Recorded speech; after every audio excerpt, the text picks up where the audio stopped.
Welcome to the Wide Network. Today we have what I call a special edition episode on the Wide Network, where I get an opportunity to sit down with my brother and talk about things that we talk about often when the cameras are not on. And a lot of that is we talk about sports, of course. We talk about being men. We talk about being fathers, businessmen. And we really talk about health. That's one thing that's really, really important. So, man, we're gonna jump right in and start this conversation, and we're gonna start with today, this morning. You and I, 10 a.m. today, which is pretty much like a late start for us. That is, because we normally do 6 a.m. We do 6 a.m. yoga, but today we did 10 a.m. yoga because we wanted to coincide with shooting this pod. Absolutely. And so we started off yoga today, and I did not know what we were doing, right? I just knew it was like, yo, let's go to yoga at 10. I'm like, bet. And we got in there, and it was very challenging. It's hot Pilates. And so today was a mix. It's like a combination between yoga and Pilates, which is a great mix because it's strength training and it's stretching and it's holding poses at the same time. Yeah, bro. Yeah, So it was one pose in there where we were supposed to be back, and she was like telling us to hold the ball between our legs and like push the waist forward. And it was so uncomfortable. Like my back was hurting, sweating. And then you see like the women in there right next to you, their legs, and they just holding it up, doing like this. Like it's nothing. But man, one thing we love about yoga, and you and I have always talked about it, is the challenges that come with it. And not just the challenges of going into a hot space, right? Or not just the challenges of doing uncomfortable things, but the challenge of your mind, being able to, obviously go in the room with you and stay the entire time. The entire time. I told you about this. We talked about escape. Yeah. Right? Yeah. My first time in yoga, my mind was escaping. And I'm so used to being like mentally like strong, right? As an athlete, of being able to be successful in those closing moments, you have to be mentally tough and mentally strong. And so I'm so used to that. And then I get into yoga. That was a 75-minute class, and my mind is like, I want out. Get me out of here. And then, and so you and I talked about the mental escape. Yes. Talk about it. So we need a challenge every day. Everyone. And what yoga does is it forces you to be one with yourself. It forces you to not have access to technology. It forces you to work on your breathing, because when we breathe, we don't actually think about breathing. But the more I've done yoga over the years, I've really learned that we don't even use our full capacity of breathing. Facts. Right? Facts. And then when you talk about the mental side of it, we need something that pushes us outside of what we think we can do. Like, you never know what you can do until you're pushed over there. And that's what sports does for us. So for me, with yoga, not only helping me with the physical body, keeping joints open, hips open, flexibility. The older you get, the more power, the more flexibility you lose, but the mental side. I'm so excited about the mental side because you want to leave the room. Like, your mind will tell you, your mind, I got to go to the restroom. I told you I had to go. I felt like I had to go to the bathroom, and I was looking at you. I knew. Yeah. I'm looking at you, and you like. I knew I didn't have to go to the bathroom because I made sure that I went to the bathroom right before we went into the class. And so I'm like, no, I don't have to go to the bathroom. But my body is telling me, my mind is telling me, get up, walk out the class, and go use the bathroom. And I'm like, no, because it's trying to get air. It's trying to get on whatever's on the outside of that door. It won't stat. Right. And what I need and what I want is inside that room. But my mind and my body is telling me, no, just go ahead out there. So let air out there for you. You don't have to do this. And I'm in this mental challenge where I'm trying to do these poses that I've never done before, really. At the time we had Drill Sergeant Danny. Shout out to Drill Sergeant Danny. Shout out to Danny. Shout out to Danny. We love going to yoga, and it's in our community, and so it's a community feel. Everybody wants you to win. Yes. When we in there, and so it was a great challenge for me for the first time of doing yoga, because I learned a lot about myself away from the game of basketball, of mental challenges, and how that you have to continue to keep overcoming these challenges even after you've already completed what you feel are big challenges that you've overcome. You know something that small wins. Yoga took me back to small wins. And what I mean by that is I couldn't touch my toes. Or I couldn't even, and I'm a guy in the gym 10, 12 hours a day, 6 months out of the year. Strong, but I can't put my shoe on just by doing this. And every day I keep showing up. Every day I get a small victory. And one day in class, we were asked to be in Happy Baby. I had never been able to do Happy Baby. And this is about a year in. And when I did Happy Baby, I was celebrating on the inside because it reminded me that life is not about the big victories. Right. It's about the small ones. Yeah. And yoga has brought me small victories. And when we had your wellness retreat, and we had 30 to 40 men that never experienced hot yoga or yoga in general in the room, just watching them learn something different, do something different, and get that experience. Now guys text me and say, hey, I'm going to yoga 2 or 3 times a week. So it's really not the yoga. It's the opportunity. It's one of the wins you get from yoga. It's the wins. It's the win you walk out of yoga with. But like you was about to say, it's the opportunity to what? It's the opportunity to compete with yourself. There you go. There you go. That's why we love, like, you see people, you're like, man, why do people love golf? Golf is hard as fuck.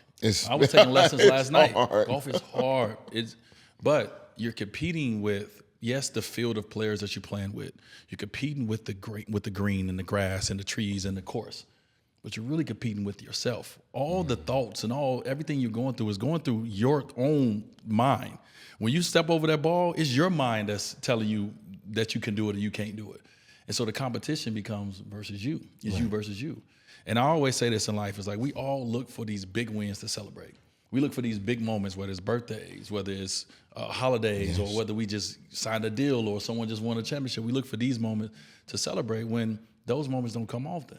What comes often is the small, tiny wins. Tiny wins. And you better celebrate the wins. Even if it's going to get some coffee after afterwards, and be like, bro, cheers, we did it. Cheers, we did that. We had a celebratory moment because you saw me overcome something about 2 years ago when we started yoga that I had never had done.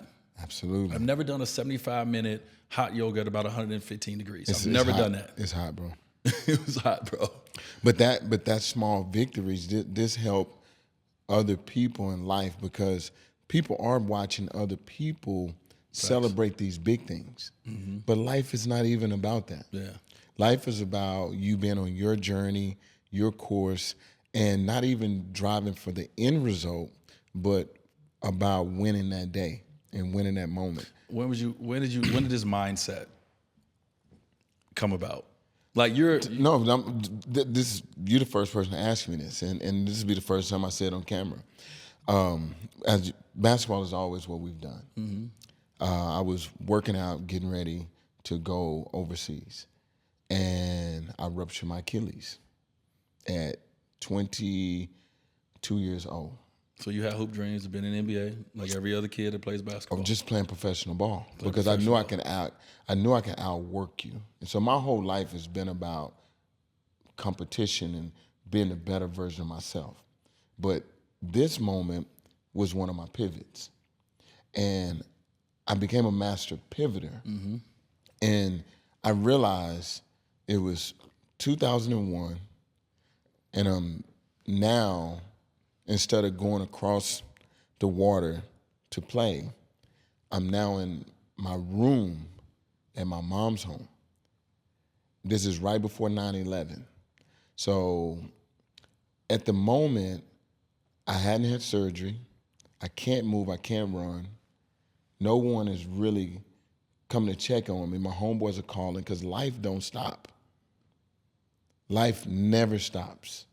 When you laid up and you hurt, people gonna check on you, but their life Continues to go. continues to go.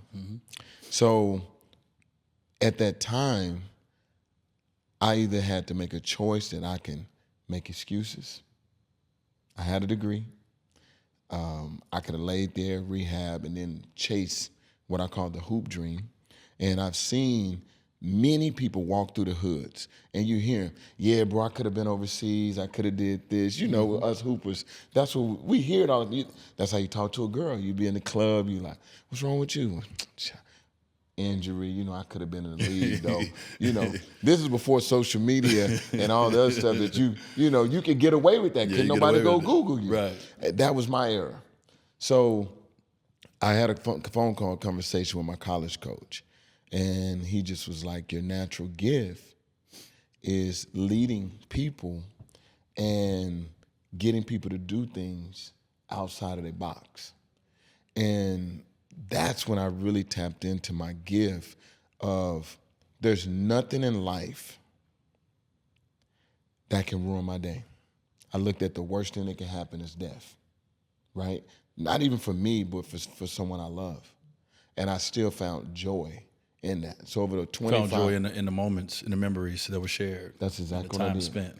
And so the mental mindset, mental fitness is what I work every day. So when people hear me talk about Jus Win and, you know, the mentality or the mindset approach or mental fitness, I've been doing this for 23 years. I have a master's degree in counseling. I have 7 hours towards a PhD for people that don't know that. Yeah. And I became so interested in how to be in total control of my mindset. And it becomes what we call emotional intelligence. So I wrote a dissertation over emotional intelligence when I went to get my master's degree and become a GA and start my coaching career.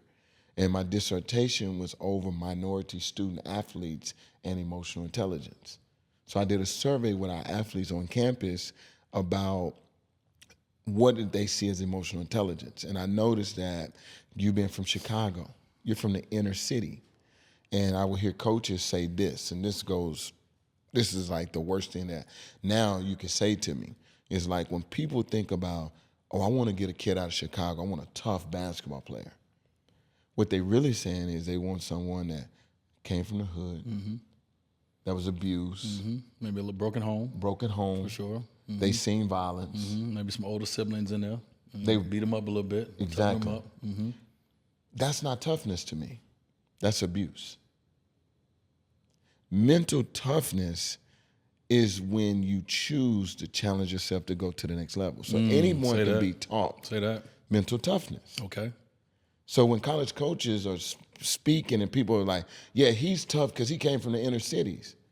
What they're really saying is he had to fight at the court. So mental toughness for you is not, you're not just born with it. Nope. Your environment doesn't determine it. Nope. You determine it. You determine it. Situations determine it. Exactly. Right? The situation you're put in determine your ability to be able to tap into your mental toughness. So when people talk to me about kids that are fluent, come from parents that have worked hard, that overcame their obstacles so that they don't have to, it has absolutely nothing to do with how tough they are. You take a guy like Steph Curry, shout out to Steph, come from a fluent home. Steph Curry, to me, is one of the most mental tough players in the NBA because he don't check the boxes of overpowering somebody. He don't run faster than a lot of people. He don't jump higher than people. He's light years ahead of everybody mentally. His mental toughness is at the level of someone that grew up in the streets of I love that. Chicago. I love that.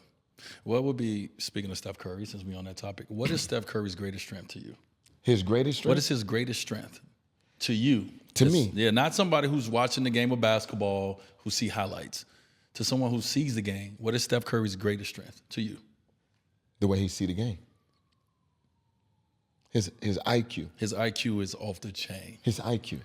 I would say a different answer, but I would say when I first was introduced to Steph Curry was before he became the Steph that is known to Mount Rushmore in a lot of people's eyes. It was very early before when he was going through the injuries.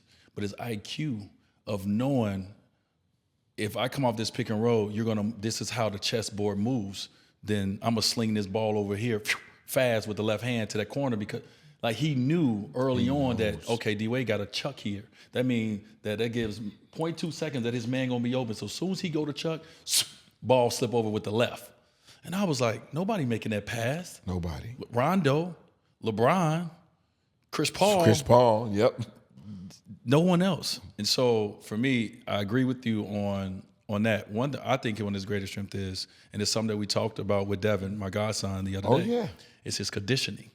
No one is in better condition than Steph Curry.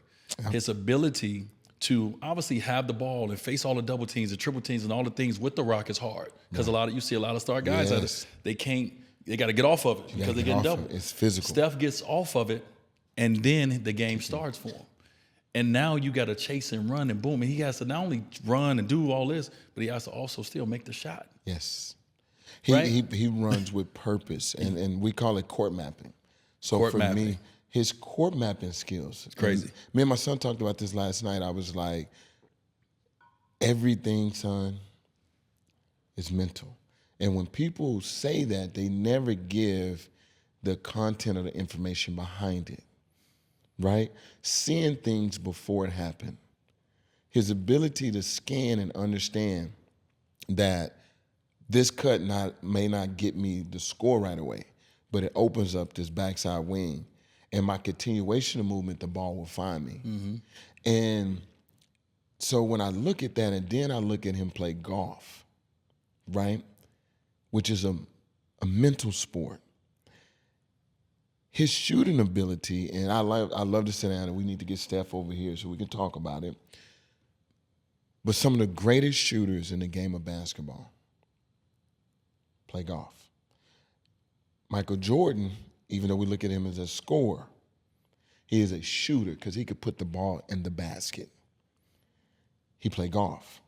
So over the last 15 years, I just keep looking for the real correlation between golf and basketball. And something in there allows these guys to perform. Yeah. Well, it's routine, right? Yep. To be great at golf, you have to do the same routine every time. Yes. You have to be consistent and diligent to your routine. So to be a great shooter in the NBA, what do you have to do? You got to be consistent. It ain't even just about the reps. It's not like if you watch Steph Curry, he does the same warm-up routine. He does the same shot. He is routined. And so he carries that if he carries that into every aspect of his life, which we get to see some of it, he carries it into golf. He's a great golfer because not only because he's been playing for a while, but because he does the same thing every time like his shot. It's just over and over and over until you can feel it, until it becomes where he can. Yes. So he probably can swing a golf club different than we need to swing. Like they say, keep your eye down. He probably don't even need to keep his eyes down. It's a different feel for him because he's not swinging. Like we swing at the ball. He's not swinging at the ball. You understand that? Good golfers don't swing at the ball. No. They allow their body to do the work. It's a flow. It's a flow. The stick is just a part of the swipe. Right. But you're not. You're just. So you really just gave me something that just popped in my head. And this is why we're not great shooters as African-American players that grow up, everything is right now. So when you look at slowing things down and routine, the first thing kids would say is what? It's boring. It's boring. So when you take in consideration of always entertaining, you really miss out the process of really developing a skill set because you only develop it through routine and consistency. And it's going to be mundane. It's going to be a little boring. But the consistency is not the routine. It's the consistency.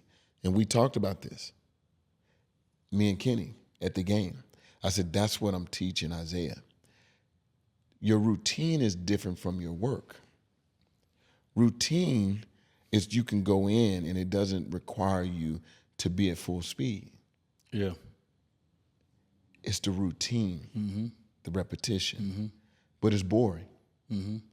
This is separation. Before I forget, can you explain what Jus Win is? So Jus Win, the acronym to me, is what is important now. So Jus Win is a company that I started that's built around mental fitness.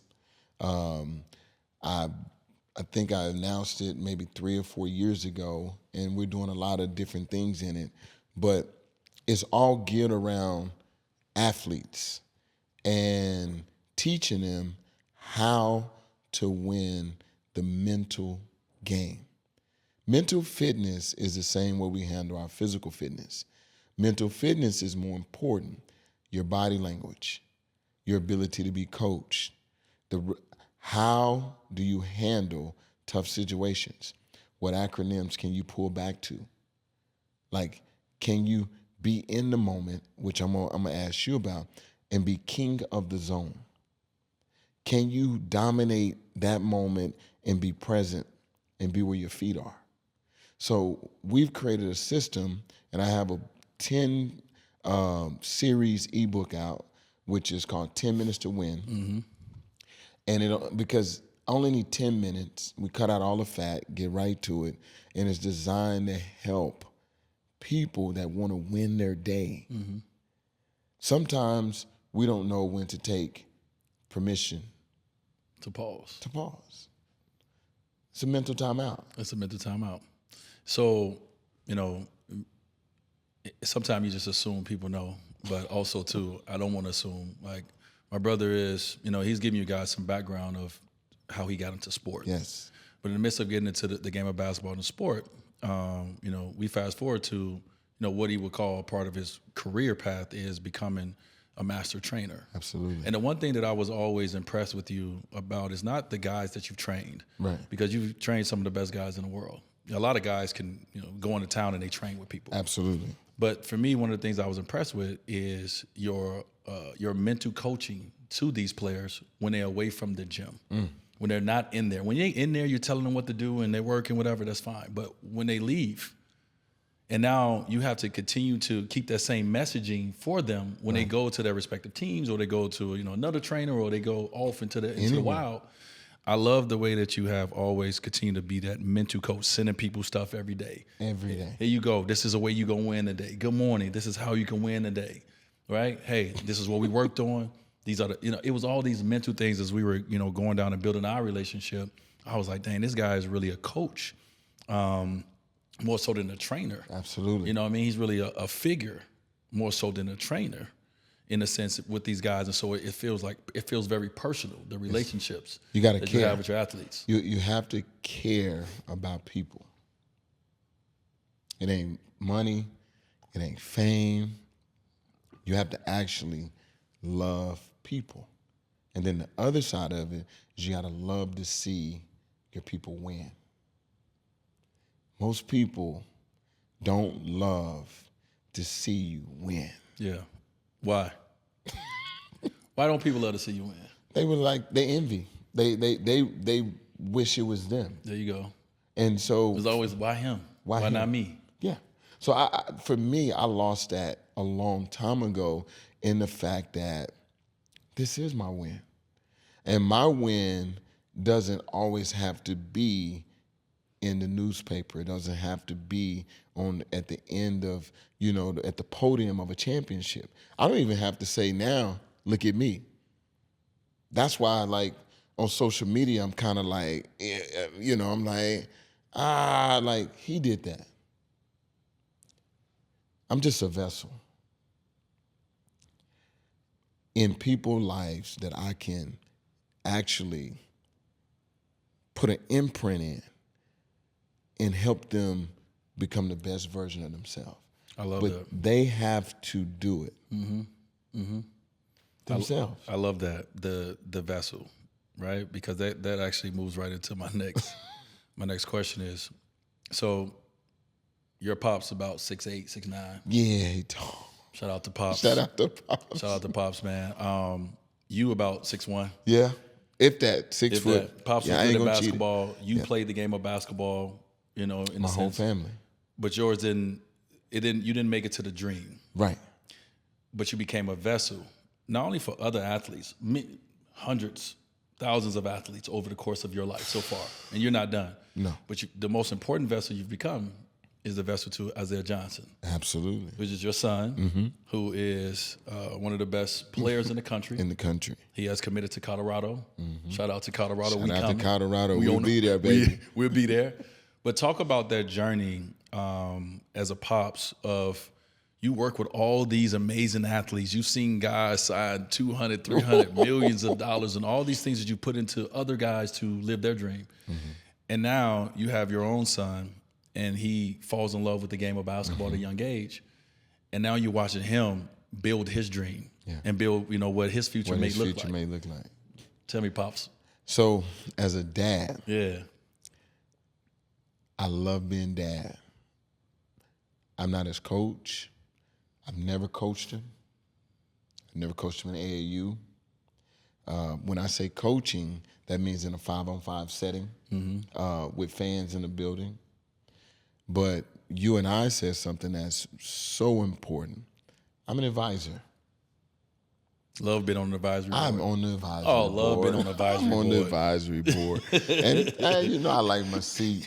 We cool, bro. We cool. And only thing I want for him, I know that sounds funny. I love it. I'm an advisor. Yeah. And I want to teach my kids, but Isaiah in particular, that you have to overcome adversity. Sports teach you adversity. It challenges you to become who you want to become. Basketball is short-lived. Small window. It's a small window. I know it, and I want him to know it. But it also brings so much of your character. It brings out who you are. It teaches you leadership. So our conversations are not just, we don't even talk about like skill set, because a skill set to me is like boxing. The first thing that you learn when you go into boxing is to jump rope, to help your footwork, to punch the bag. And through punching the bag, you learn combinations. That's what ball handling is. It's so vanilla. So when I see people lining up kids that come in to train them, but they never get the correlation of how this really works in a game situations because they're just teaching punching the bag. That's the very first stage of development. So when he was younger, instead of being a parent that was afraid to push him, I pushed him to develop what can't nobody take away. That's a skill set. It didn't have nothing to do with height, had nothing to do with how high he could jump, if you could shoot right and left hand, if you can finger roll, if you can touch the top of this backboard, if you can shoot it, like you got a chance. So, and a part of it was, and we say this a lot as athletes, is basketball is not who you are, right? It's merely what you do. But it may not be who you are, but it's going to teach you who you are. It will. It's going to teach you how you deal with your wins, your losses, how you communicate with people, how you take winning versus how you taking losses. It's so many lessons and so many tools in the game of basketball that showed you the entire human being because of how you're going to be put in so many situations that you cannot prepare for. Right? You can 3, 2, 1 clock in your mind all you want when you're a kid. But not 3, 2, 1 in the garden with 20,000 people screaming at you. You can't prepare for that. You can't prepare for that. And so what are you going to do when you get in these situations? That's what basketball prepares you for and we talk about it as parents is, we use sport as education for parenting and for life. That's all it is, bro. You know what I mean? It's a vehicle. It's a vehicle. And it connects you with people. You have to be, parents, your kid has to be in relationships with other adults that are leaders in other positions. Yeah. I've never been to a high school practice. I feel like God gave me a Hall of Fame basketball brain. Just because I'm not coaching the NBA, it's my choice. Just because I don't want to coach a team, it's my choice. I choose to win every day, so I put myself in a winning situation. And that's to provide information to people. And so my approach with Isaiah is so simple. It's just the educational part. Like, here it is, now you make a choice. And I didn't live my dream through him. So what he gets is what he gets. And his dream is his dream. It's his dream. I'm and actually what you put living in my is what dream. you're going to get out of it. Right? Yeah. And I think that's one thing that's important for people to understand. And I tell this to my kids all the time is the life that you want to live is the life that you're willing to work for. It's as simple as that. But if I can show you what it looks like, then he got his uncle, he got access, he understands it, he's very poised. Yeah, but even that, you got to work at relationship with your uncle. You do. Nephew calls me. Yes. We talk. When I'm with Pops, when I ain't with Pops. He working for the relationship because that's the life he wants. He's like, okay, he got what I need. Exactly. So I got to work at that relationship. That's why I think surrounding your kid with a dream team is key to success. Yeah. Yeah. That's all I do is I'm surrounding him with people that can help him become the best version of himself. All right. And so that it's fun to watch though, because he dropping 40. I never drop 40 in the game. Never will. He's nicer than you. He nice. Oh, it ain't even close. And he's growing. He's 17. He's a baby. And the greatest thing that I could say that he has, work ethic. So with all of the ability, his work ethic is unmatched. And so that means he will be at the top. So a kid's dream when they're playing basketball, obviously a lot of them want to be professionals, right? That's the top. But you got steps to get there. Isaiah has had steps, right? We've watched him. We're in real time watching him. Real time. When I played for Chicago in 2016, Isaiah had to be He was third grade, fourth grade. 9? Yeah, 8, 9. okay. He was 17 training with Jimmy Butler and I. Yeah. He was in the workouts with us in the summertime. Yeah. Little bitty dude. Nothing fair. In our workouts doing the same things we doing. You just see a little kid doing it. And now we've watched over the last 8 years, we've watched the progression of that same kid doing those same things, as in putting in the work, getting uncomfortable, you know what I mean? Not afraid to fail. All these things. Because when you're in there with pros and you nervous, Yeah, you get nervous. you want to make every shot, not afraid to fail. And so then that means you're not afraid to win. And so what we're doing is we're in the midst right now. We're watching him win. And so it's great. Yeah. Now, what is the next challenge for Isaiah? As he's reached this level now where he can get you 40 a night. Yeah. He's going to be on an all-state, all-American, whatever team when it comes to California and however it goes. He's going to get all the accolades that he wants or that he can get, right? But he got the scholarship. Yep. He's a good-looking kid. He got the ladies loving him. He got everything that he probably wanted out of high school. And now he's going to this next level, which is college. What's his next challenge? Running his own race. Don't be distracted by people already at the school, players that already been there.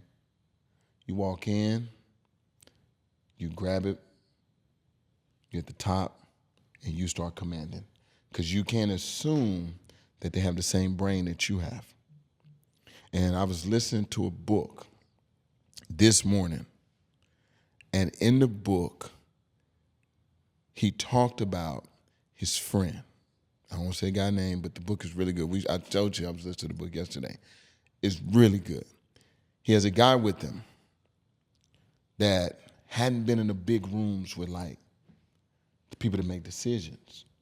But he respected him so much, and he knew how sharp he was. He was like, oh, I got to put him in these rooms, because he hadn't got over that hump. Mm-hmm.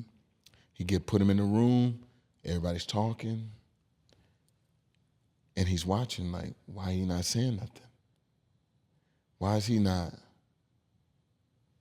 And then he realized that he was uncomfortable to be the guy to raise his hand in a class setting. And he said through that, he realized how important it is to be in position to not look to the right, look to the left, but to raise your hand and say, I know the answers. And I think that's important when you look at a 17-year-old kid, mm-hmm. to walk in the room, mm-hmm. yeah. and say, that's hard. Right. I know the answers. Yeah. Well, that's you knowing who you are, right?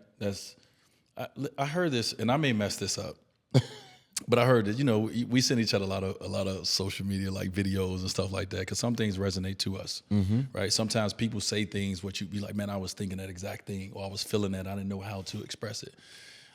I saw something where it talked about there's two different kind of people in the world. Okay, it's a thermometer and a thermostat. Okay. I never really even thought about the difference of a thermometer versus the thermostat. A thermometer shows you the temperature in the room. A thermostat adjusts to the temperature in the room. So thermostat, if it's too hot, it's going to get a little cool on its own. If it's too cold, it's going to heat it up on its own. A thermostat just shows you what the temperature is in the room. So it's two different kind of people in this world. In this world. Right? And so it's really understanding and knowing, who are you? Are you a thermostat or are you a thermometer? Yep. And so once you know which person you are, and I think that's the one thing that as humans, it's so many different people that we take things from, that sometimes we don't know who we are, because I like the way he dressed, or right. I liked what he said, or I like, and so you don't really get a chance to even sit in and know, like, no, what do you like? Right. Who are you? And so when I heard that, I was like, man, like I never thought about that, but when I heard it, I said, yeah, that's right. And we talk about that, like what I said the other day with the heat, is either in or out. Right. Is this or that? Absolutely. And that's what it pretty much was saying. And so when I took that, I was like, damn, am I a thermometer? Am I a thermostat? Do I do what everybody else is doing, or do I adjust? Right? A thermostat adjusts. A thermometer does exactly what it's told. See, and that's the difference in players that you see go higher than the next player. Mm-hmm. Everybody not built for that. See, you got to walk alone. And I know this because I sit next to one of the greatest players ever played the game. It's so simple. So parenting to me is getting him to understand that you can walk alone. When you walk into that room, you don't have to listen to everyone, because they'll mess up your dreams. They will deter you to the right and to the left. Facts. Just by giving you a little information. Yeah. Just by saying, don't worry about that, bro. We're going to. Well, you've been out there golfing before. With people who tell you how to swing the club. Yeah. And it jacks you up. It jacks you up. And they're doing they're not doing it maliciously to mess you up. They see something you cannot do, and they know it, and they can do it, and they're trying to help you, and they're trying to tell you. But really, that's the wrong thing to do. It's the wrong. While you're out there playing. Absolutely. Right? Like, it's terrible unless you out there to do that. And so you see the same thing in life and in other aspects. Where you have to run, like I always say, you have to drive in your own lane. Yep. Drive in your own lane. Put your blinders on and become who you need to become. So it's really important to me with young people that we protect that part of the individuality. I love that. The becoming who you are. Let's protect that. And the people that don't believe in you, let's just protect you from them. Mm-hmm. Because you don't know you're not Superman unless somebody tell you.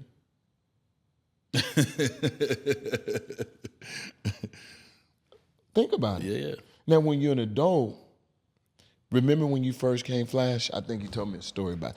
But when you became that character, do you remember that moment? Yeah. Walk I us had to through it. become someone else.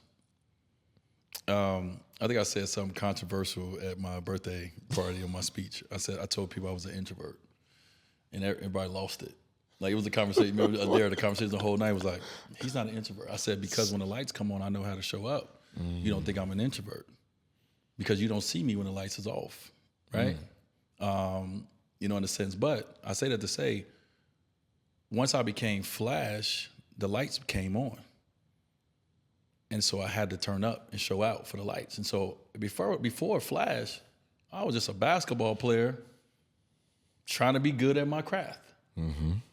When Shaq said, "You're Flash," now I was a young superstar that needed to win and do it right now. I'm getting it. Now Flash is getting endorsements. Flash is on commercials. He's on magazines with Superman, but he's on magazines. And so it changed from I'm just happy to be here. I'm living my dream out. I got drafted to what you gonna do, Flash? What you gonna do? Every city you go in now is responsibility. People got boards up. They calling your name. They got your jersey.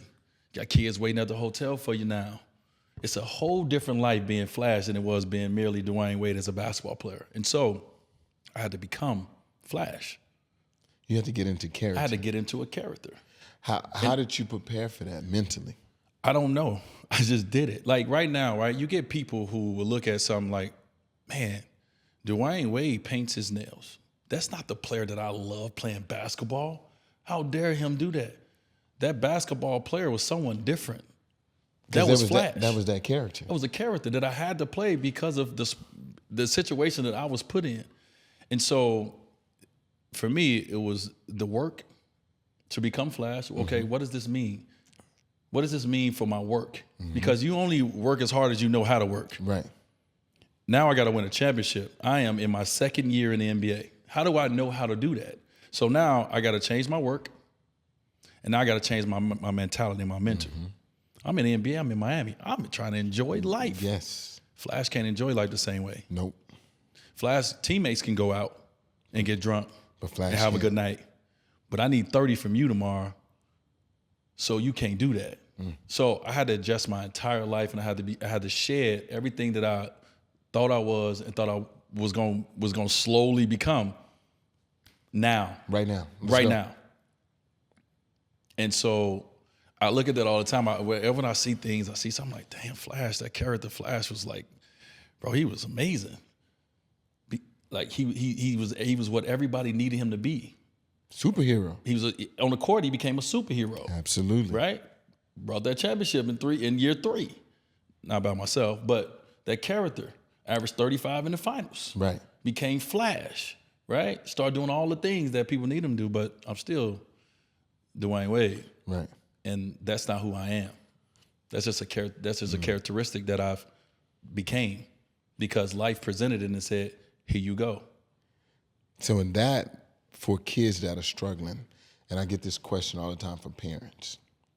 They say, Chris, how do I get my son or my daughter to like turn it on? So, well, they just got to find out what character they want to be. That's something I talk to my son about. So pick a Superman, pick a Black Panther, pick a superhero. And when you put it on a jersey, that's who you become. Because on the court, that's character.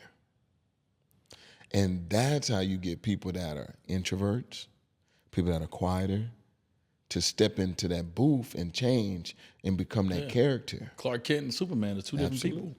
Absolutely. Once he went in that booth and put that suit on, he was Superman. He was Superman. And he was good. They made him look like he was more good looking. Everything. He had a little bit more swag. You know what I mean? That's Stefan, right? That's Stefan versus Steve Urkel. Ooh. When you didn't know I was going to that. When Steve Urkel went to become Stefan, he was smooth. He took them glasses off. He started talking softer. What's up, Laura? He started looking at Laura like, "What's up, Laura? How you doing, baby?" But when he was Urkel, hi, Laura. Hi, Laura. Yeah, he was two different people. He was two different people. And so people don't understand. And you hear comedians say, I heard a comedian say that black people have to have two different voices. You have the one voice that you and I use. Right. And then you have the voice that corporate America has to use. Or, people that is outside of your community. Absolutely. Because you can't go to everybody like, what up, my nigga? You can't do that. How you doing? How you doing? Dwyane Wade. You got to have two different approaches, in a sense. So if people want to sing like, it's not, I don't want to have two different voices, you'll have multiple approaches. Right. Right? And you got to get used to wearing multiple hats. Because at the end of the day, you're a son, you're a father, you're a player, you're an owner. Like you have to know when to put the right hat on in the right situation. Mm-hmm. I think that's so important. Mm-hmm.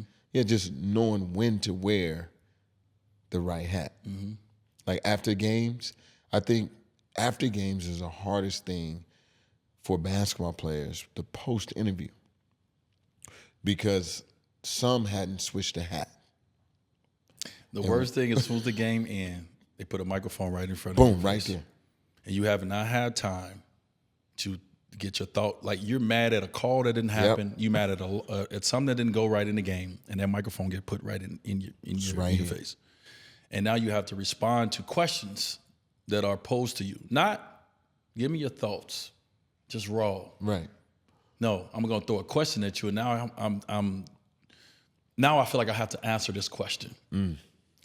And I haven't had time to calculate none of this that just happened. The game just ended. I've been in this since the day started because of shoot around, my nap, my pregame. Everything has been focused on this game. And now the game has ended. I got to get out of that and get into my other brain. I ain't there yet. I haven't iced down. I haven't taken my shower. I haven't done none of that. Some people get to go sleep it off, come back the next day, and Monday morning it. Right. We got to do it right there on Sunday. Right away. Boom. Right? Yeah. And so it's so hard. I don't think a lot of people understand that for athletes to get in front of microphones and one's always say the right things that people feel is the right things or what they think people want to hear. Like I always talk to refs. I'm like, yo, you can't give me a tech because I have emotion. You can give me a tech by showing you up and clowning you, but you can't give me a tech if something happened. I'm like, what? What are we doing? This is my emotion. Yeah. You have to allow me to have emotion. You cannot play this game of basketball and be emotionless. Mm. It don't work. It don't work. You're not going to be good. You're going to be you're a robot. You're a robot. Mm-hmm. I always talk. You know who got the coldest? He got the coldest post game interviews. Young fella. Shay. Oh my goodness. Shay interviews cold. Shay on a whole nother level. Yeah, it's like he prepared for his interviews. And I was watching the game, and post game I started to notice the whole team come every time. Yeah, so it tells you about him. And they back there hyping him up. All right, and I love that.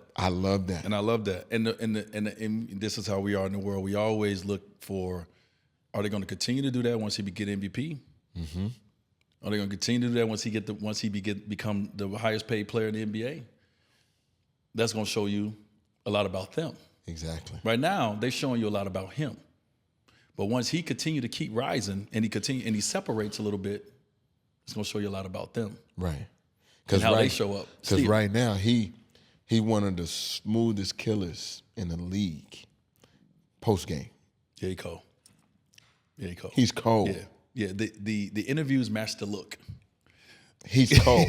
The interviews match the look. When he up there, he's swagged out. He's the most swagged out human being that we've seen play basketball. Obviously, as everybody, this is fashion, yeah.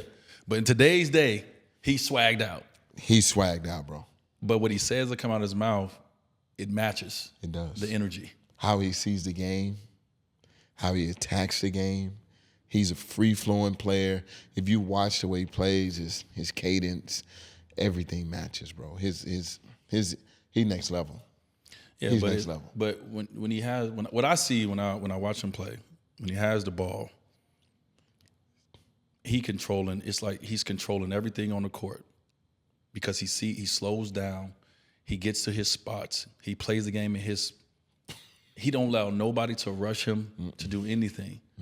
But in the midst of that, he have you doing nothing but guessing because you don't know what the hell he's gonna do. It's poetry in motion, bro. Bro, it's beautiful to watch. It's beautiful to watch him, bro. You see them every move he makes, that you got to react to it, and he got to counter for everything the defender does. You cut me off over here real quick, I am spinning back. First, I'm gonna hit you with that shoulder to get separation, and then I'm gonna spin back and get to my little shot. You did the wrong thing. And he's a beautiful basketball He's a beautiful basketball player. His read and the way he feel played for the the game is crazy. And then I just watched I'd like to watch the whole thing and his interaction with his team. He said something, and I may misquote you, Shay, on this, but he almost said something about garbage men and people that wear helmets. He said, that's what our locker room is. Really, we're showing up to work together. Every day. like construction workers, like construction workers, lunch pail. Like lunch pail. Yep, he was naming his locker room. And he was like, this is how we're showing up. And I just think that he's a leader, and he's leading the way he wants to. And I think that's what I mean by running his own race. CP had a lot to do with that too.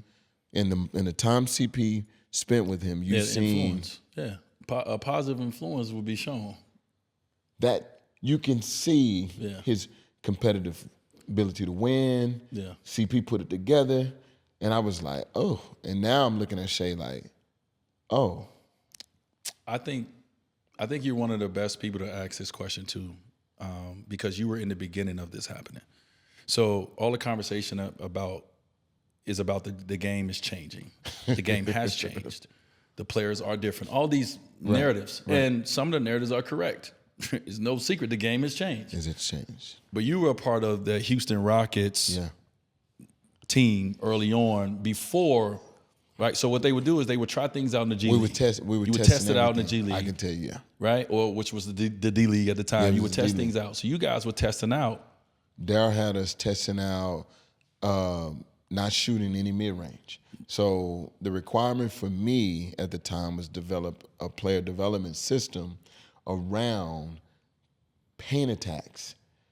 It actually made me better, even though I understood the game is in different levels.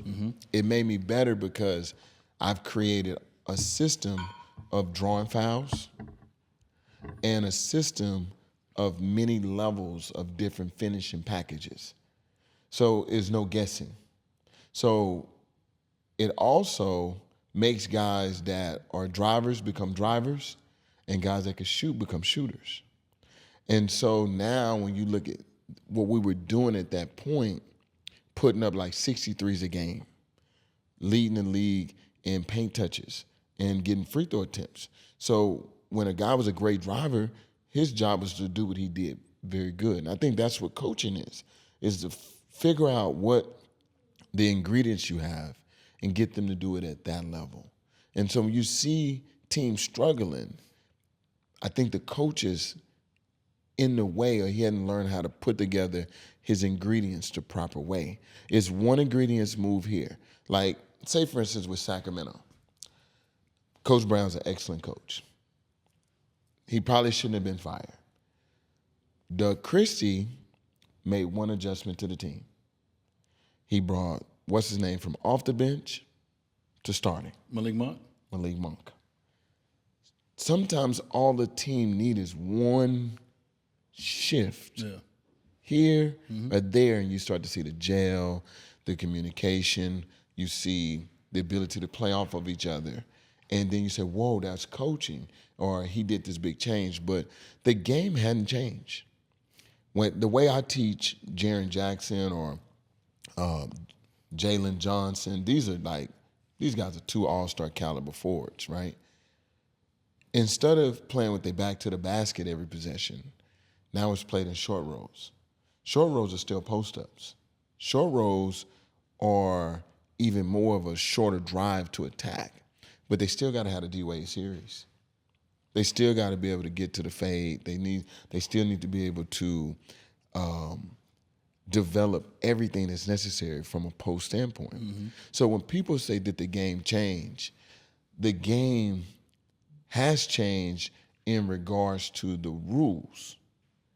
But when you get down to the playoffs, the game always come back to what it's always been. And the most successful teams don't abide by any rules. You watch Denver play, you watch some of the better teams like Steph and them, they shoot mid-range, they shoot pull-up jumpers, they shoot floaters. Mm-hmm. They've never not played the game the right way. And so, you know, I have this thing, and most coaches, and we can talk about this with Spo, because Spo's a legendary coach too. Most coaches coach backwards. Go ahead. We talked about this the other day. Express it. Yeah. So most coaches only respond to what happened. So turnover, sub. That's the response to what happened. That's the response to what happened. Mm-hmm. The best coaches coach forward. I love T. Lue. I watch him. Let me come back to T. Lue. Keep going. I watched T. Lue response. His body language never changes. He can make the adjustment. He stands up. You don't see him panic. He has a coaching forward mentality. That means he's looking at the game about what's happening next, what's going to happen out of the ATO. Like, he's not coaching backwards. I watched him speak last night after the game, and they lost to the Bulls. He was still coaching forward. He was like, we're a smaller team. We didn't play with pace. We allowed them to set their defense. This is coaching forward. Not about what they didn't do. It was like they did a better job of spacing us out. And we didn't allow this. So coaching forward is a technique that is missing. Not everybody possesses it. And the coaches that do, they keep their players engaged in the game. Coaching forward. I like that, coaching forward. All right, story time. So Jimmy gets bought out. Yep. No, I'm sorry. Jimmy gets traded to Minnesota. While we was in France. Yeah, while we was in France. We was in France. We're playing spades. We had my spades event. We all loved it. We having a great time. We in Paris for Fashion Week. It was amazing time. Amazing time. Amazing. So we're playing spades. Anyway, Jimmy get the call. No, it was up on a ticker. But Jimmy got a call and left the table. Oh. Jimmy was playing right next to me. Oh, yeah. Jimmy got the call from his agent and left the table. Okay, so fast forward that. Jimmy gets traded from Chicago.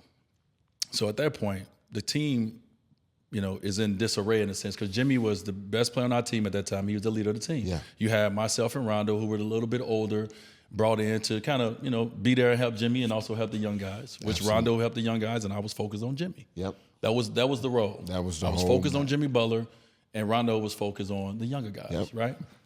And so I eventually, once he got traded, I was like, well, I'm 35 years old. I'm not into the rebuild of this. I need to go somewhere in my career competing for championships, being able to give what I can from 35 to however long I'm going to play. Yep. So have a conversation with Brian in the summer. We work out together every summer, at least once or twice around that time. And so we sit and have a conversation. The conversation we have is, hey, bro, I want you to come to Cleveland. I think at this point in your career, man, I think you can help us. You got championship pedigree. Obviously, we're familiar with each other. We missing something we needed. So I'm like, all right, we got something else that we need to talk about. Right. Which we talked about as men. We talked about Miami. We talked about him leaving. We talked about all that face to face. Me and Brian has had those conversations before I went to Cleveland. So anyway, now I'm like, all right, bet. Let me get this buyout, and I'm coming. So eventually I get the buyout in Chicago. Yep. And I say, yo, Brian, I'm on my way. Now, mind you, I haven't talked to really nobody in the organization. I'll talk to Brian because he want me there. Everybody knows this, and so that's why it wasn't a good time there. But I say that to say about Ty Lue is I get a call from Ty Lue. I'm at a football game, I remember. I get a call from Ty Lue. He like, yo, Ty Lue he's a former player. Ty Lue talked to you just like you and I talk. Yep. He like, yo, so your man wants you down here, huh? I'm like, yeah, I'm coming. I'm on the way. He like, so what you want to do? I said, what you mean? He said, you trying to start? You trying to come off the bench? And I was like, I've started my whole career. I'm not coming off the bench.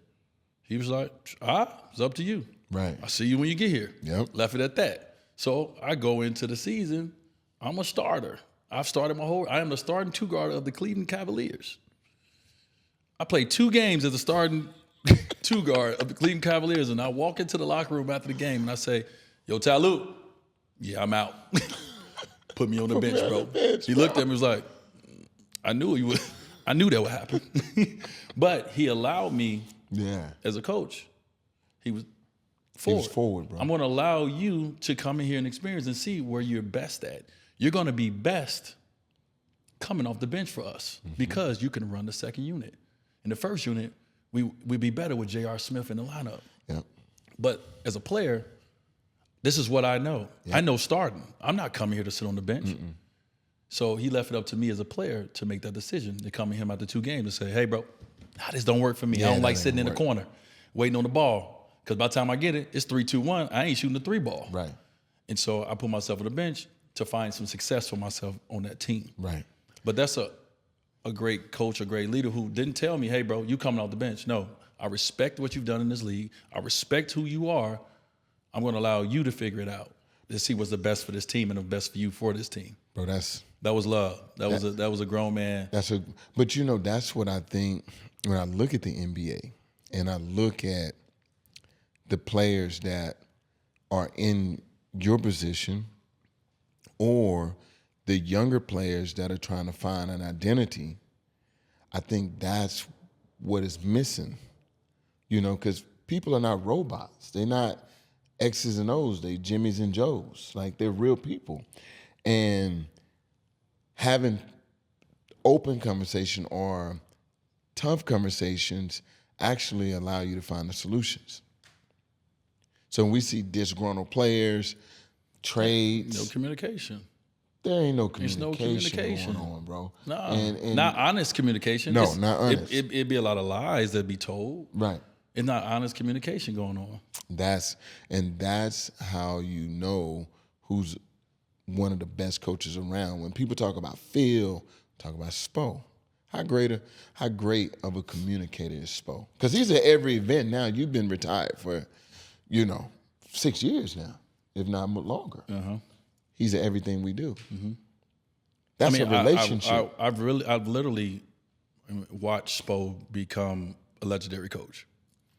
Because when I first got to Miami, he was still building, and I'm sure his dream was one day to be a head coach, but he was still in the video room. Right. And so, Spo and I worked together. That's how Spo and I built our relationship. He was the guy who would train me. So Spo taught me so much about the game where people don't understand Spo's mind. So once he became the head coach and I was a player, I knew the mind of Spo because he taught me so much about balance of my shot. Man, we worked so much on my balance. As a young player, all you're thinking about is this. That's it. You're not thinking about this part of the body. He taught me how to use this part of my body. Right? We spent a lot of hours on that. But I also watched him have to become a legendary coach. And so the things he did not have early on is he didn't have communication skills to be able to communicate with you the things that he needed and saw for you and that you need to do for this team.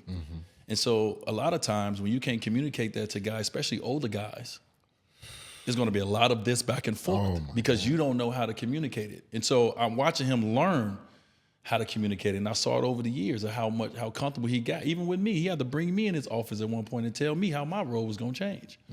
But I watched him communicate. And the thing that made us have, not besides the talent, the one thing I will always say that made us go to the finals 4 years in a row during the Big Three era was Spo did an unbelievable job when it came to playoff time of defining roles. We always had a meeting before the playoffs started, and we all had to sign a contract, and that contract was always on a trophy that Spo brought in. If you signed it, then you signed up to what your role was, and he will define and tell you exactly what your role was. And after he say that, he would say, do you agree, and are you going to sign this in front of everyone? If you don't agree to this role, And he may say, Chris, your role is stay ready. Yep. You may not play in the playoffs, but I need you here every day. I know you've been around the NBA for a long time, but for this team, I need you to get him ready to play against Paul Pierce. That's your role. Will you sign this trophy? And if you get up and sign it, I don't want to hear nothing from you. You made your commitment. You made your commitment. You know, and so I like watched that. him become a better communicator. That's something that other people should adopt, because he did it at the end of the season, so he had a great opportunity to evaluate his team. The whole year. So your roles are given to you based on what you can do. The hardest thing as a player is to understand what you do very good and what you're not very good at. Said something right there. You said something right there. The quicker you can figure that out. I mean, that's not just sports. This is life lessons. This is right? life lessons. The quicker you figure that out, the more success you have. And he got the team to commit to what you just do very well. And he simplified it for you. He simplified it. Sometimes it's okay to simplify life for someone. This is what I need from you. Anything outside of that goes outside of what I need from you and goes outside the boundaries of this contract, because now you're stepping over into someone else's responsibility in their lane. So do this. That's how you design a winning team. And that's why we went to the finals 4 years in a row. And it's not easy when you just got talent to go to the finals. You know how much egos is in that locker room? What? You know how many conversations throughout the year we all got to have with each other? You got to keep people in it. It ain't easy when you're used to a certain amount of shots, a certain attention on the court, or minutes, or whatever. And now you get this team, and we supposed to win a championship, but I still want to be me, but I can't be me. And it's going to go bad, and it's going to explode if communication is not a part of it, if defining roles is not a part of it, if straight looking at you and saying, hey, what you was 3 years ago, we don't need that here. Right. This is what we need here. So style of play versus player management, role management, which one is more important? Because GMs today, I'm watching them, they're hiring people based off of what they're going to tell you the style of play is, versus someone that can manage the club. Well, I mean, that's, yes. Yes. Because if it's so simple that if I learn how to manage, what you just said about Spo, it's managing his team and getting grown men to make a verbal commitment in front of a group of men to go to war with. Yeah. Which is to do what you all say you want to do. So, but I am in this seat, in this position. My job is to evaluate you throughout the year, to let you know what you can do for us. Right. And I know you think you can do so much else, and that's great. But we don't need that. Not to win this. Not to win this. Because the whole goal is just to win this. This. And you got to play with him. So I need this from you. And you know how hard that is for players. And even though this all you make and bring, as a player, you don't see that. This is why we need you to be a head coach in the NBA. No, we don't. This is what. No. We don't need that. But this is what we're missing, though, because greatness, like, you understand what greatness look like. And even though people knock like Steve Kerr, they say, he's not a great coach. Count how many rings he got. And the people. He's not we know what we get bored with? Greatness. Greatness. I mean, I'm telling you, I think he's a great coach, but when you listen. You're not winning. You don't just win. Right. Because your players hit shots. No. It doesn't happen. No. You're giving players a little too much credit. This all works together. It works together. It is not just about Steve Kerr. Nope. Steve Kerr has 12 other coaches, and he has a staff that he has to manage. He has coaches he has to manage. He has expectations he has to manage from everyone. Yep. And so you're looking at just one thing that he has to do. Right. And you're looking at it saying he's supposed to win all the games and supposed to win all the championships. That's not how it works. He has so many other responsibilities as the head coach to be the manager of all these different things, or to delegate, or to do all these different. It's so much that goes into winning games and winning the championship. Absolutely. That people, if you never experienced it, if you never will, then you cannot have the conversation with someone that has, because you don't understand it. So you look at two coaches, T. Lue, Steve Kerr, as players. They experienced it. Yeah. They experienced great coaching. Yeah. From one coach together. When you watch them coach, they both are forward coaches. And they're not going to do what you expect them to do. Exactly. My point being is you can teach someone this system of coaching. Yeah. Spo was taught that. I bet you it came from Pat. Yeah, but yes, of course. But you said something very important the other day, and this is for all kids out there to understand. You said to Devin, you said about the work you putting in. And it's a difference between the work you put in with the team and your responsibilities. You got to make sure your GPA is a certain level. You got to make sure that, your game is a certain level. You got to practice with the team. You got to play with the team. You got to travel with the team. You got to do all team things. You got to work out with the team in the weight room, on the court, all these things. Now, what are you doing for the individual? What are you doing for yourself? Yeah, because you got to have a whole plan with the team. You got to be amazing at that. But you also got to do the same thing individually for yourself. And when you said it, I was like, man, that's so right. And kids don't understand this. It's like, what you're doing for your team is bare minimum.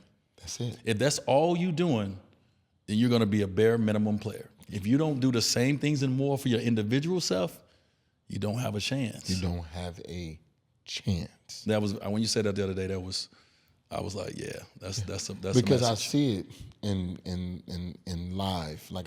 Those are the conversations that I'm having with these young players that are playing in the NBA.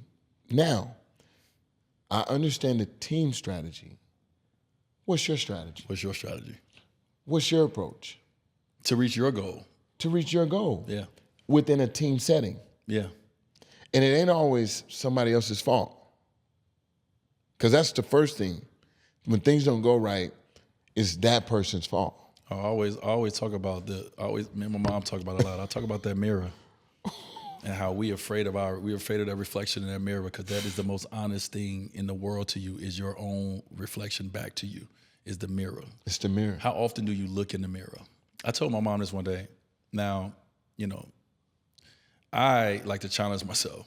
And so this is one of the things I did that challenged myself, is I got this close to the mirror. I got one of them full body mirrors. I got this close to the mirror, and I got scared. I saw myself I saw the others. Like, I got so close that it was two of me in the room then. You know how scary that is? Mm-hmm. That was scary. Mm-hmm. But I got scared to look at myself. I stopped looking at myself. It's just me in there looking in the mirror. The mirror shows all. It tells all. Everything. And we're scared to see it back, because it's the reflection of yourself. Reflection, yeah. And we don't want to see the truth. Mm-mm. When you've been eating and this and that, you don't look in that mirror when you get out the shower, you put that towel on, you get dressed. Just keep moving. Because the truth is going to reveal itself, you versus you, right? So I always use this mirror kind of analogy when I talk to my mom, when I talk to certain people, about how often we're afraid to look at ourselves and look in that mirror and see that reflection of yourself, because that is the most honest thing to you. And so when you have coaches, when you have people in your life that is a version of that mirror to you, you either going to accept them for what they're bringing to you, or you're going to run away from them because it's uncomfortable. It's scary. And so someone like Spo, why he became so great, is because he had players to believe in what he was saying about your reflection in the mirror. Mm-hmm. This is, for this team. This is what I need from you. I've watched you all year. I know what you can and cannot do. Right. I know with the minutes, and the roster and everything, what your abilities are. But you don't want to look in the mirror. Right. And so I'm going to do it for you. For you. And so it's great when you have someone like that. But when you don't, you see a lot of people who cannot get to that, where they want to get to. Right? It's one of the toughest positions to be in. I'm a mirror for a lot of people. So it's not what I say, it's how I say it. So when I want to be that mirror of like honesty and truth about their performance, it's not what I'm saying. It's how I say it. And when you say that, are you talking about tone or voice, it could expression? It could be tone. It's actually situational. Like I've texted a guy during halftime, and I was like, bro, I'm actually going home. I'm leaving. The way you're playing, your effort. I'm out. I'll see you when you get to the crib. Texting that when he went to the locker room. What? I know who he is, and I know how he will respond to that. A guy that's very casual will be very casual with that, but a very competitive person said, wait, this dude loved me. Why is he leaving? 30 in the second half. You're going to go dominate 40. in the second half. He scored 40 in the second half. 40, to be exact. He had 2 points at halftime. Got hit in the mouth. 2 went through. Bro, I'm out. I didn't come to watch you not show up as your best self. It ain't about the scoring. It ain't about, you didn't come ready to compete. So I'll just see you later. And I realized that that's what gets him going. But that might not get you going. So now reading the room becomes very important. I can hit somebody with just a clip. I don't have to say nothing. Because I know they're going to watch the clip over and over, and then they'll give me feedback. Yeah.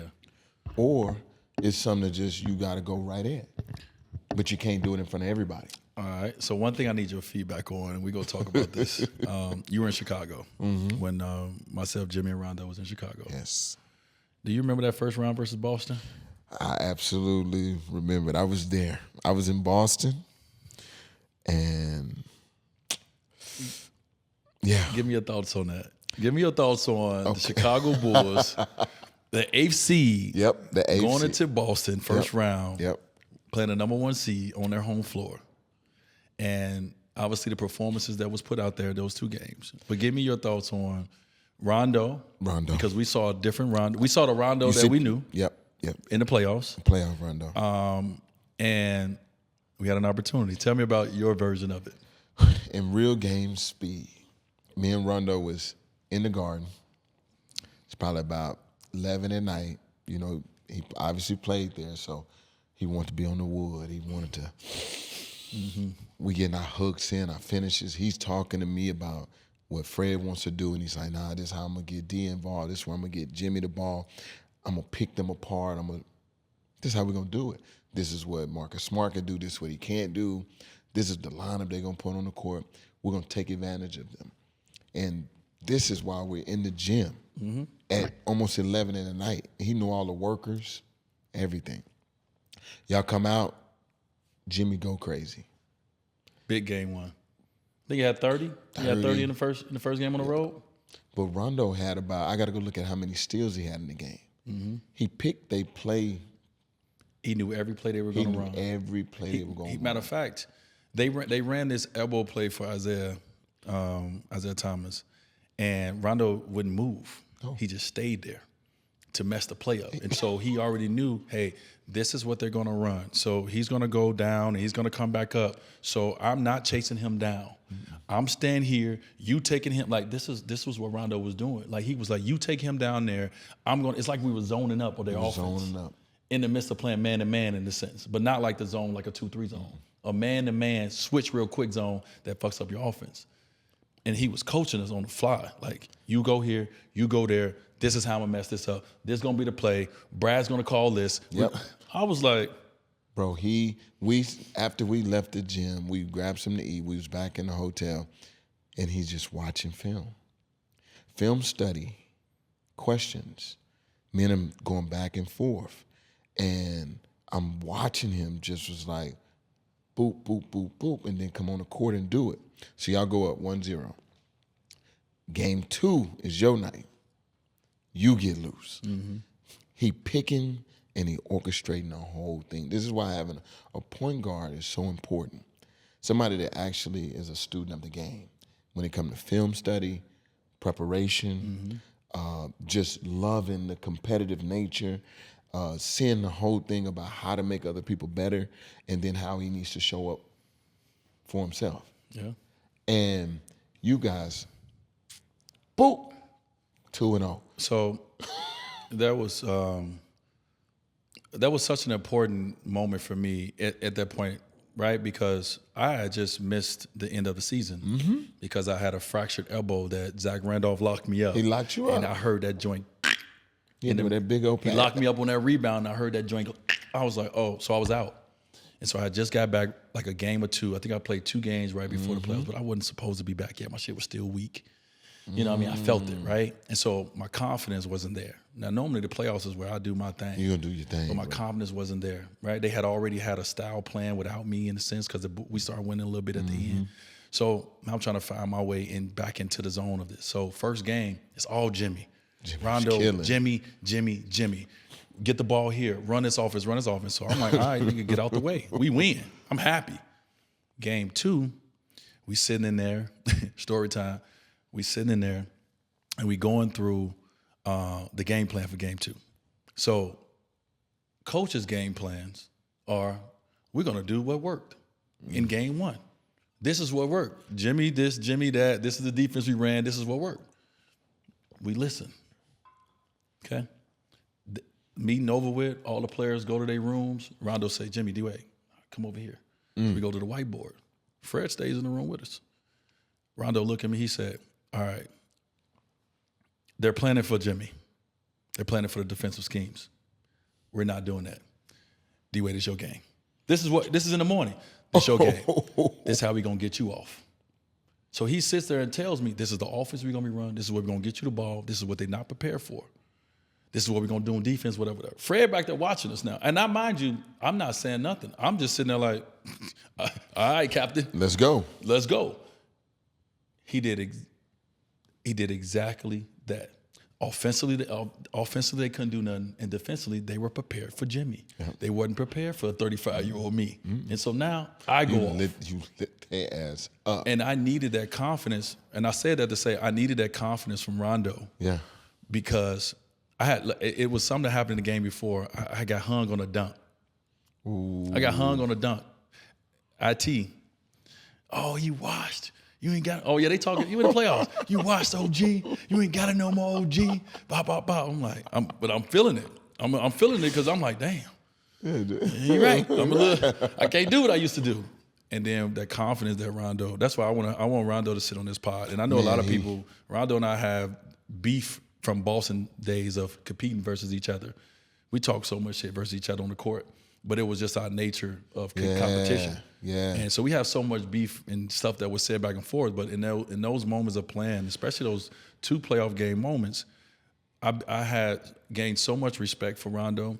And he don't even know what he did. The juice he pumped back into me by telling me, not, hey, Jim, okay, we're going to do this and that. No, D-Wade, it's your game. And I'm like, damn. Oh, you fucking with me. Let's go. Let's go. Let's go. And we did it. We up 2-0. I guess the number 1 seed. Yes. Our team is built for the playoffs. Going back to Chicago. We're going back to Chicago. We got a day to rest. And then I get the call. Yeah, because he hit me. He was like, see, my shit. I was like, to be honest with you, I told him, I said, bro, you can beat them with one hand. They never gonna know.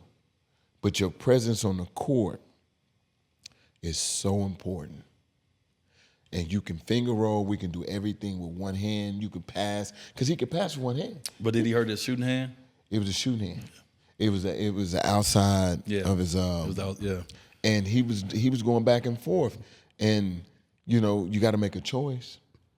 And he asked me, I was like, bro, I think I would just act like. But if somebody slapped it, it would, you know. He broke it. He broke it. We didn't win another game. Nope. They won 4 straight. They won 4 straight. We had them on the ropes. 2-0 going back to Chicago. Y'all got nothing for us. What offense you gonna throw at us? We know Rondo knows everything. Everything. We ready for everything. You and Jimmy was just y'all had just. It was like, Yeah, because remember when the season started, we were all starting together. Yep. And then it was a little funky in the middle. Yep. And so Fred switched the lineups up. Yep. Right? He had Rondo coming off the bench, playing with the younger guys, doing all that. Now I get hurt. Rondo comes back in. Now they playing well together. Then now I come back in for the playoffs, and then now this is our first time. Now we all on the court together. And we win the first 2 games on the road in Boston, in the Garden, in the playoffs versus #1 seed. Y'all lucky. You got lucky. Y'all got lucky. You got lucky. If it went for Rondo hand, bro. Ooh, you like. Can I get? If right now, if someone say, "You can get 1 season back of your NBA career," that one. I'm actually going to get that one back. That one. Not the ones with the Heat that we lost in the finals that I feel like we should have won. I'm going to get that one back because that was the one that no one expected anything, and that was the one we were like this. Yep, I seen it. I saw it. I'm like, oh, we got the perfect squad right now for this because Jimmy was in mode. Jimmy was in mode. This was before y'all hearing about all this Jimmy Butler talk stuff. This was Jimmy Butler who just focused on basketball and basketball only, and he was a dog. Jimmy was in the gym. I'm going to tell you how Jimmy was a dog. And most people forget this because all the other bullshit go on. But to be honest with you, Jimmy is one of the most disciplined basketball players I've ever been around. Okay, I agree. I challenged Jimmy to become a routine guy. 4:45 in the morning. Believe in your routine. Believe in what you're putting in. Systematically, the way he thought, his competitive nature. And when you look at his stature, I knew he had all the ingredients to be electrifying. Once he got his footwork down, he understand balance and control. He already had the dog in him. He already will try to rip your heart out and give it to you. So most people forget that Jimmy in that playoff moment, he didn't do nothing but play basketball.